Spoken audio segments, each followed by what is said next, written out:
नहीं आता बेचारा। हाँ, अब आज उसको मौका मिल गया, आज उसने बिल्कुल जगा दिया।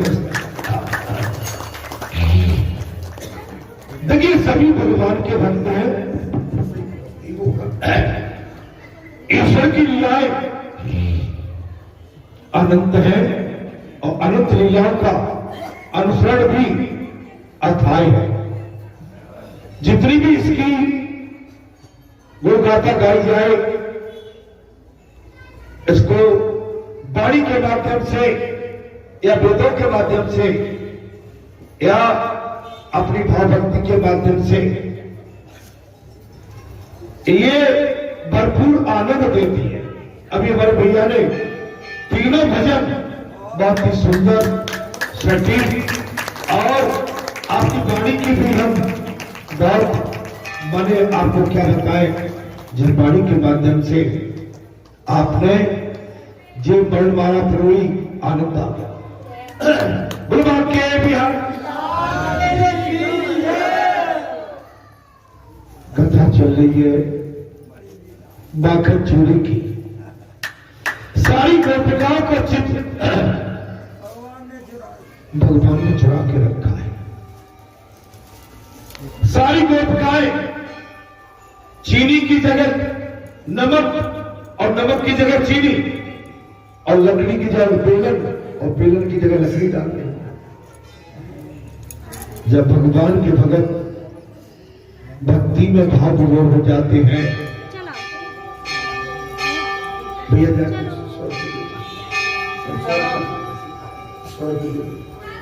सीताराम,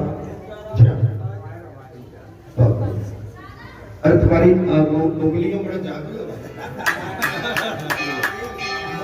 सीताराम,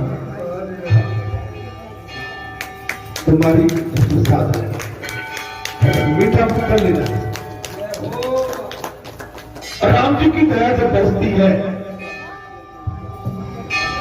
लक्ष्मी लुटाने वालों की भी कमी नहीं रहती। आप सुनिए, वाणी का खेल है और कला का खेल है। आनंद आ गया या भगवान की लीला इतनी गूढ़ है। भगवान किसी की मटकी में, किसी के मन में, किसी के आंगन में, किसी के द्वार, किसी की चौखट में और किसी के हृदय में विराजमान। सारी गोपिकाएं कथा में प्रसंग चल रहा था, भगवान के प्रेम में पागल हो गई है, अपने घर की सुध-बुध हो गई है, अपने पति परिवार को भी भूल गई है। महाराज कृष्ण कथा में, कृष्ण लीला में जो व्यक्ति गोपियों की बात खो जाता है, वो भगवान को पा जाता है। प्रत्येक कार्य में प्रभु का संधान के साथ पुष्टि भक्ति है। आप हम जो भी काम करते हैं संसार का, उसको भगवान को अर्पित करना। जो भी काम करना, व्यक्तिगत श्रेय कभी मत लेना और व्यक्तिगत श्रेय में आपकी हमारी हानि हो सकती है। नहीं, भगवान का है। कथा का मतलब, वेदों का मतलब और आपके भाव का मतलब अगर गोपिकाओं से नहीं सीख पाए तो फिर हम उद्धव है। कौन है फिर? उद्धव। उद्धव जी को अपने ज्ञान पर अभिमान था। सो उद्धव जी का अभिमान ज्ञान का गोपियों ने चकनाचूर कर दिया। आप अपना सब कुछ सर्वोच्च भगवान को समर्पित करते। प्रत्येक कार्य को, व्यवहार को प्रभु में मानना ही भक्ति। अब प्रत्येक काम को, औपचारिकता को प्रभु में मानना ही भक्ति है। पुजारी जी, प्रभु में, ये प्रभु का काम। घर में जो भी है, खेत खलियान, धंधा, बिजनेस, राजनीति माने तो क्या बोलो सगरे भगवान। प्रत्येक कार्य को व्यवहार को प्रभु में मानना चाहिए। वही हर काम को, घर के काम को, खेती को, खलिहान को, दुकान को, मकान को, शादी को, ब्याह को, अपना जो भी काम है, गाड़ी को, घोड़े को, भगवान का ऐसा उसको समर्पित करके करिए, आनंद आ जाए। गोपियां इस भक्ति मार्ग की आज आचार्य है, आचार्य है, वो सीख दे रही है, आचार्य है। गोपिकाएं भक्ति मार्ग की आचार्य है। हम अपने आप को ज्ञानी, महापुरुष, सत्पुरुष, देवपुरुष जब तक भगवान के लिए पागल नहीं बनोगे, पागल माने पागे हाथ, पागे हाथ भगवान में न खो जाओ तब तक आप पागल नहीं कहलाओगे। इसी सिद्धांत को अभी मैंने कहा, मैं कई दिनों से कह रहा हूं, जब भी कथा चली थी, अभी सुबह मेरे साथ ऐसा हो जाता है, कभी जूता इस पैर का उसमें आ जाता है, उसका भागना पड़ता है ना। और सबसे बड़ा उम्र का तगादा है, उतनी उछल कूद बची नहीं है। जीने में भी उतरना है तो समझ को उतरना पड़ता है, कि रपट में तो टूट जाओ, फटक जाओ, जाने लायक भी नहीं रहो।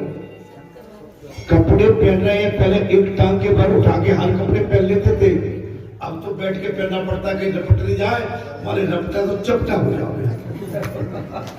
दादी ठीक कह रही है।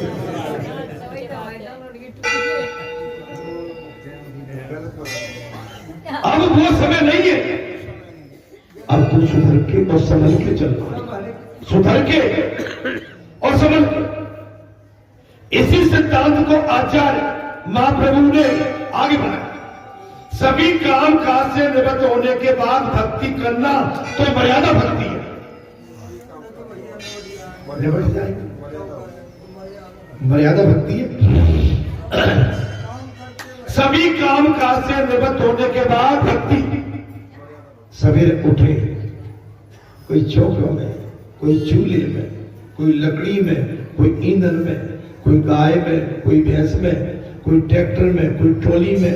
दोपहर हो गया, क्या हो गया? अब दोपहर लौटे, बोले क्या कर रहे हो, नहा रहे? नहीं, ये तो ठीक नहीं है। नहाना तो ब्रह्म मुहूर्त का है। आप कर्म भूमि में भी स्नान ध्यान करके ठाकुर जी की पूजा करने के बाद आप तब कर्म भूमि में जाए। गोबर उठाना क्यों भाई? गऊ का दूध धोना है, पहले स्नान ध्यान करो, गऊ के स्थान पर तब जाइए, पवित्र है वो। जब आप स्नान ध्यान करके गौ माता के नीचे बैठ के उसका दूध स्थान पार कर रहे हैं, आप समझिए गौ पवित्र है। आप रात्रि में किस स्थिति में सवेरे उठे, रात्रि में शयन किया, हमें पता नहीं। आप प्रातःकाल किस स्थिति में उठे, आप कैसे किसी वस्तु को टच कर सकते, कैसे गाड़ी की स्टीयरिंग पर, कैसे ट्रैक्टर के स्टीयरिंग पर, कैसे दो पहिया पर बैठ सकते हैं आप पवित्र स्थिति में? क्यों? ये दुर्गा स्वरूपा है, दुर्गा स्वरूपा है। सभी काम काज से निवृत्त होने के बाद भक्ति करना है, मर्यादा भक्ति। सुबोधनी में महाप्रभु ने गोपियों को प्रेम सन्यासिनी कहा है, प्रेम सन्यास। गोपिकाओं के पास तो था केवल निस्वार्थ प्रेम, निष्कपट प्रेम, निस्वार्थ प्रेम, निष्पाप, निष्कपट, निश्चल प्रेम था इनके पास। गोपियों के पास किसके लिए? भगवान के लिए।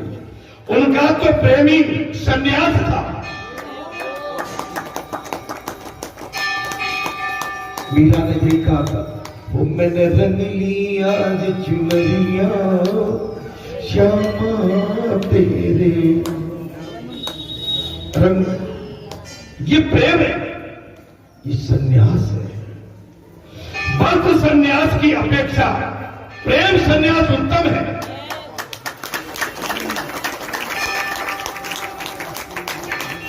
वस्त्र सन्यास की अपेक्षा गेरवा, भगवा, पीलवा, काबा, काबा बिहार में काबा, बिहार में काबा, नित्यसवा आबा, बिहार में भैया बिहार में काबा, नित्यसवा आबा, बबुआ नित्यसवा आबा, लालू के बबुआ का काहला। अरे भाई वो तो अपनी सब कुछ सीट कमावा, संसार में जो जैसा करेंगे।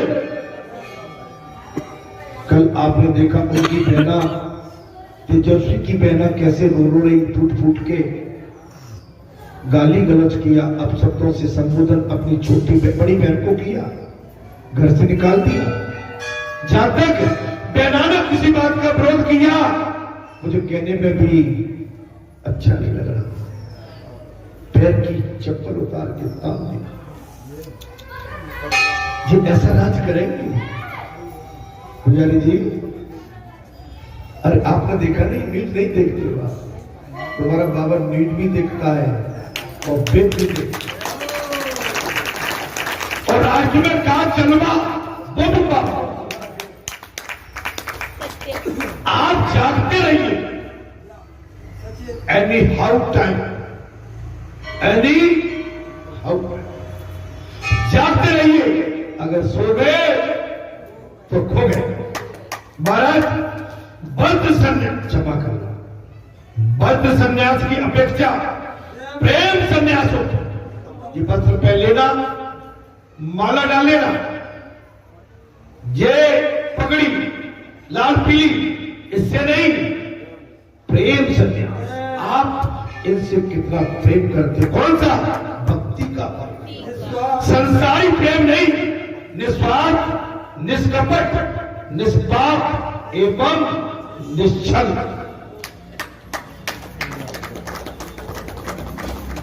कृष्ण प्रेम में हृदय पिघलने पर संन्यास हो जाता। कृष्ण प्रेम में हृदय पिघलने पर आप संन्यास हो जाता है और तभी वो उजागर होता है सभी कर्मों का। महाराज न्यास त्याग संन्यास है, सभी कर्मों का न्यास त्याग संन्यास। आप संन्यास, प्रेम संन्यास, समर्पण भाव, ज्ञान योग पर भक्ति की विजय बताई गई है। ज्ञान एवं योग पर भक्ति की विजय बताई गई है। भगवान सुखदेव कहते हैं, राजन, भक्ति भगवान की आभूत, भगवान की भक्ति आभूत करती है। क्या करती है महाराज? भक्ति भगवान से नाता जोड़ती है और वशीभूत कराती है। माखन चोरी लीला का यही रहस्य है। माखन चोरी लीला का मन माखन सा मृद है, मन माखन जैसा मृत और मीठा। मान की चारी, माखन चोरी। मान की चारी क्या है महाराज? पुजारी जी, माखन चोरी। कृष्ण औरों के चित्त को चुरा लेते। आपके अंदर, आपकी वाणी में, आपके कर्तव्य, आपके कर्म, आपका ध्येय, आपका उद्देश्य, आपका समर्पित भाव भक्ति भाव, सेवा भाव ऐसा होना चाहिए कि संसार के चित्त को चुरा, संसार आपके प्रति आकर्षण और आकर्षण केंद्र आप बन जाओ संसार के, न कि आप संसार के बने। सच्चे दरबार की जय। आपको संसार का बिंदु केंद्र नहीं बनना है, संसार को अपना बिंदु केंद्र बनाना है। कैसे? भक्ति के माध्यम से, प्रेम। फिर भी वो पकड़े नहीं जाते, पकड़े जाने वाला चोर तो सामान चोर होता है। भगवान चित्त चुरा लेते हैं, भगवान चित्त चुराते हैं, पता नहीं पड़ता है कब चुरा लिया चित्त को। आप ऐसे माने गोपिकाएं जब जमुना में जल नहीं भरने जाती थी, भगवान को सब देखते, उनकी मटकी, उनकी गगरी पानी में जमुना जी की धारा में बह जाती थी। वो बादलों से बैठे थे भगवान के प्रेम में। मटकी चली गई, टूट गई, फूट गई, उसकी चिंता नहीं है, भगवान का चिंतन है, ईश्वर का चिंतन है। वापस आती थी, कोई ये नहीं पूछता था तुम्हारी मटकी कहां गई, तुम्हारा पात्र कहां गया, कोई पूछने वाला नहीं था। क्यों? भगवान ने अपना इतना प्रभाव सब पर कर रखा था कि हर एक भगवान की ओर आकर्षित था, आकर्षित था। किंतु कन्हैया, कन्हैया तो अनूठा चोर है। कन्हैया अनूठा चोर है। जैसे अभी ढोलक वाले ने सबका चित्त चुरा लिया, भैया ने भजन गाया, सबको आकर्षित कर लिया। हमारी माताओं ने जिस तरह से धाम किया, सभी को आकर्षण की ओर बना लिया। ये है भक्ति, ये है शुद्ध प्रेम। वृंदावन हो गया।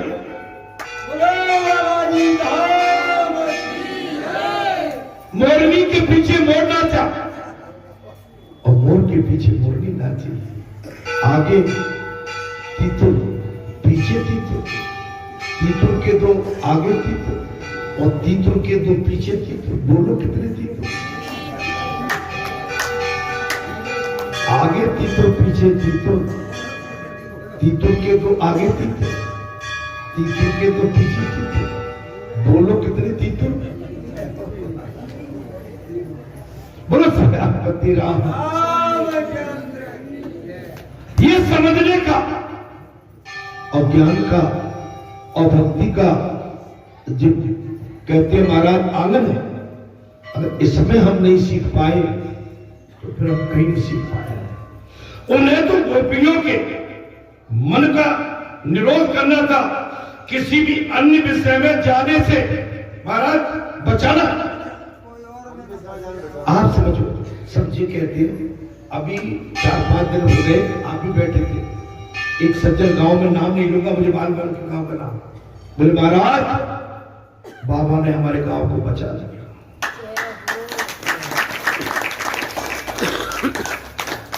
बोले महाराज हमारा गांव तो बाबा ने कंचन बना।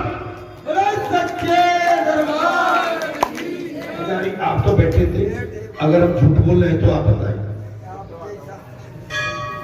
फिर हमने कहा नहीं नहीं, ये तो भाई आपकी प्रेमा बस। नहीं नहीं महाराज, बाबा नहीं आए होते हम पता नहीं कहां खो गए। अरे मानो इनका एहसान महाराज कि इनने आपको और आपने इनको पसंद कर लिया।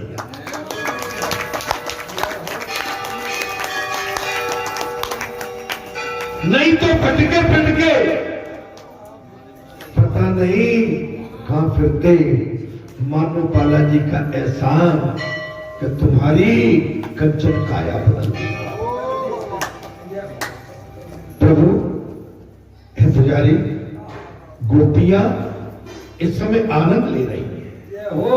महाराज कई औरों के चित्त चुरा लेते हैं, फिर भी वो पकड़े नहीं जाते। गोपी अर्थात इंद्री, इंद्रिय है मनुष्य की कोई को। और सभी इंद्रियां हमेशा ईश्वर ही का चिंतन करते रहते हैं। आपकी हमारी जो इंद्रियां हैं वो ईश्वर का, वो गोपी है, एक ईश्वर का चिंतन करते हैं। दादी एक मिनट भी नहीं, अगर एक मिनट के लिए भी हम इधर उधर हुए तो गड़बड़ हो जाए। इसी हेतु से इन सब लीलाओं की रचना की गई है। मगर थोड़ी देर में कथा पूरी नहीं हुई, अभी एक पैरा खत्म नहीं हुआ हमारा। यशोदा जी ने गोपियों से कहा, अच्छा हो यदि तुम माखन छिपा के रखो। मिलेगा ही। गोपियों को शिक्षा दे दी माता यशोदा ने, आगे रखो माता। बोले तुम एक काम करो, माखन को छिपा के रखो। एक गोपी, माता तुम हमें क्या सीख देती? हमको तो ज़्यादा सब काम मैं वैसे तो बड़ी हूं, फिर भी वैसे बताऊं कि क्या हुआ था। एक बार कन्हैया मार्ग में मिला तो उसने हंसते हुए मुझसे कहा, अगले दिन तेरे घर आऊंगा।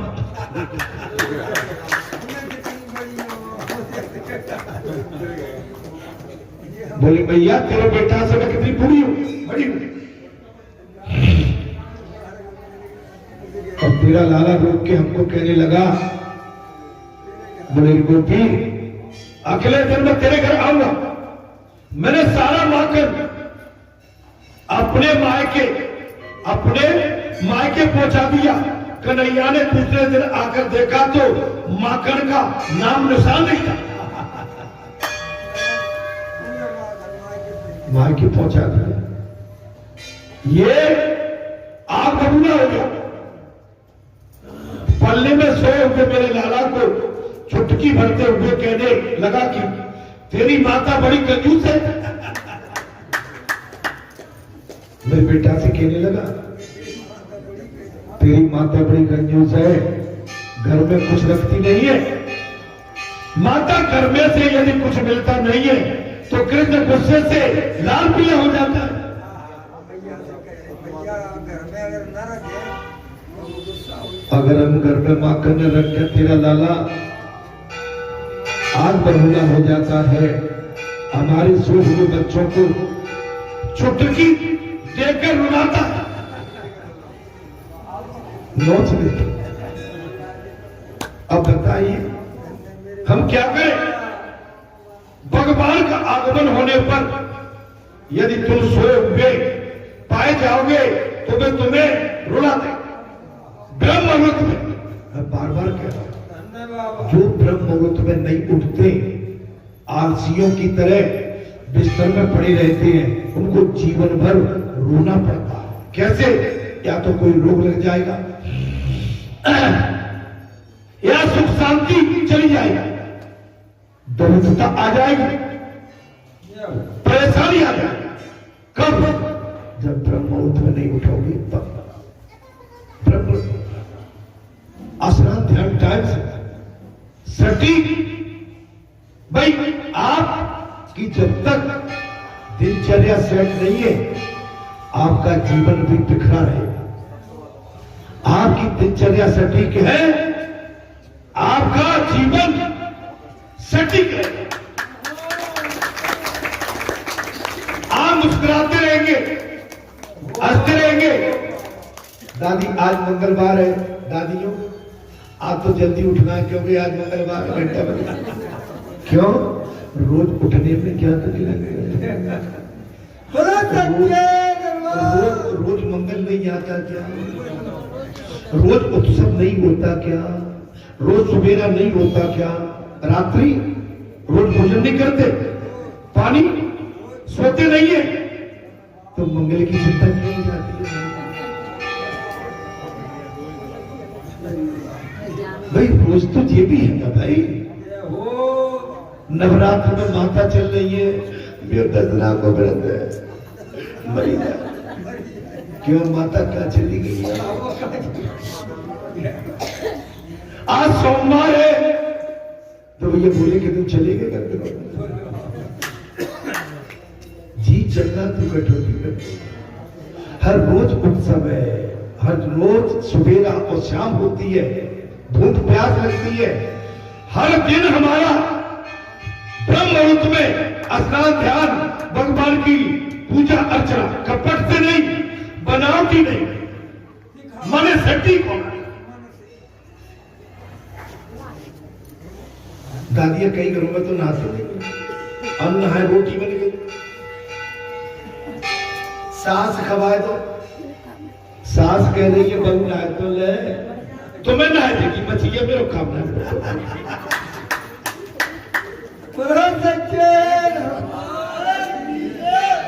सास ससुर टुकड़ा दोनों 4 बजे पे दोनों नहा ले, नल के नीचे बैठ के, कुआ के नीचे, कुआ पानी से, कुआ तो है ही नहीं, ठंडे पानी से कह तुमने नहा लो, तुमने हमने गौ को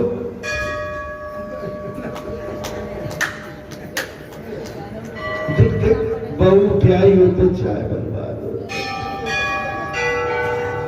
बड़ी विडंबना है, बड़ी विडंबना, बड़ी विडंबना। माने आप घर की स्थिति देख सकते हो, ये घर में नहीं, घर घर में बीमारी है महाराज। ईश्वर अपने गमन के समय सोए हुए को जगाते, ईश्वर कौन से रूप में आएंगे ये कोई नहीं बता सकता।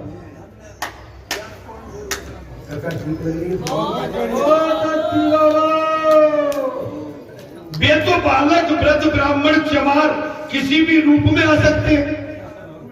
देखिए वे तो बालक वृद्ध ब्राह्मण मोची बन के किसी भी रूप में आ सकते हैं। सो घर में आए हुए सभी का सम्मान किया।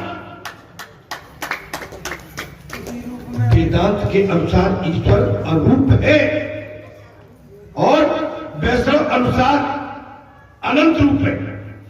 ईश्वर का कोई एक रूप तो है नहीं, वे अनेक रूप धारण करके आते जाते हैं। वे अरूप भी है और अनेक रूपधारी भी। वो अरूप भी है और अनेक रूपधारी भी है। वे तो किसी भी रूप में आते जाते रहते हैं। जीव प्रमाद बस सोया रहता है। जीव प्रमाद माने थका हुआ, आलस, संसार खोया हुआ सोया रहता है। सो उससे खबर नहीं पाती। यशोदा सखियों, क्यों न तुम सब अपने बच्चों को निहर पहुंचा तो नाना उठ जाता। सखियों, तुम अपने बच्चों को उनके नाना के घर पहुंचा दो। एक गोपी मैं माखन और बच्चों को निहर रख आई थी। कन्हैया ने मेरे घर में कुछ नहीं पाया, कहा जिस घर में मेरे लिए कुछ भी ना हो वो शमशान के समान।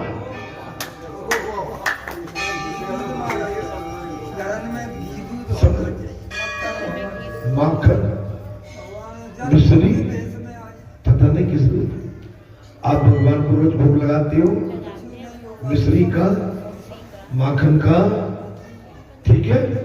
दाल रोटी जो भी, आप दाल को तो नहीं, रोटी पराठा पूरी जो भी बनाते हो, बगैर भगवान को खिलाए मत कभी खाना। आप ऐसी आदत डालना कि जब तक भगवान का भोग न लग जाए तब तक अपने अंदर एक अन्न के आहार के टुकड़ा भी आप ग्रहण नहीं। ये आपकी दिनचर्या में आ जाना चाहिए। मालूम है, हम प्रातःकाल दिनचर्या के बाद सबसे पहले हम यही पूछते हैं, बैठ भैया,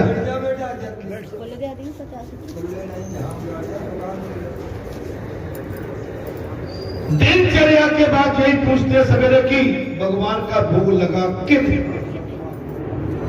नहीं लगा तो सबसे पहले हम अपने या नहीं बचा तो आपके सबके घर में भी यही होता।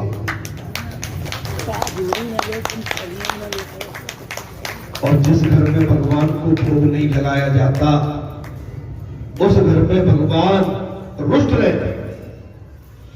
जिस घर में मेरे लिए कुछ भी न हो वो संसार कैसा हो जाता है, भगवान कह रहे जिस घर में भगवान के लिए कुछ भी न हो वो घर संसार जैसा हो जाता है।